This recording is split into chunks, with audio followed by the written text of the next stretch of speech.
Hello, good morning everyone. Ayan, so meron po tayo guys sumada sa 2D at 3D luto. Tatayaan sa loob ng 3 days, okay?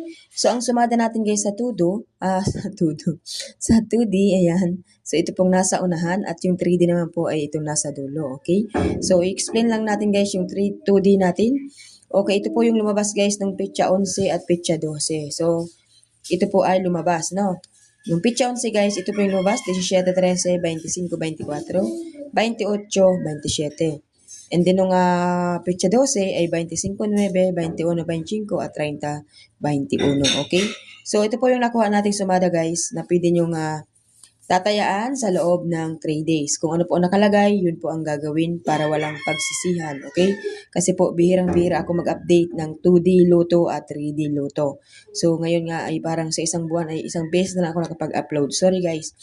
So, 7, 12, 27 at 22. So yung 7 guys, galing po yan dito sa 25, 25, 25, 'di ba? Sumada siya ng 7. And then yung 12 naman guys, galing po yan dito sa 21, 21. So binaliktad ko. And then 27 galing po sa 9, sumada po ng 27. At yung 22, pasunod po tayo sa 22, so baka magpasunod lang. So ganun lang po ang pagsusumada, ano? So dito po tayo sa kabila. So, nakalagay po ay rumble. So, ibig sabihin, rumblein ninyo ang pagtaya. Pwede pong 514, 510, or 518, 519, 408, 940. So, bahala po kayo kung ano po yung maibigan ninyong irarumble ninyo. Okay? So, marami pong lalabas dyan guys pag nirumble nyo yan. Okay. So, 823 nung lumabas po nung pitsa 11 at 258 at 557. Nung pitsa 12 po ay 660 at 622 at 732. So yun naman po lumabas kahapon, pitsa 12.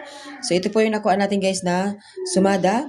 Alam nyo guys, yung 3D lagi po nating nakukuha yan. Kaya huwag kayong mag-alala, natayaan yan. Dahil lalabas at lalabas yan. Ano? So nakita nyo naman guys, na nireview ko po yan galing po dito.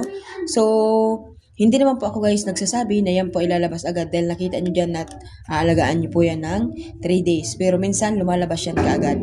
Kaya wag pong mag-alala, i-rumble yung numero. So rumble at like and share nyo naman guys para naman po makarating sa marami. Ano?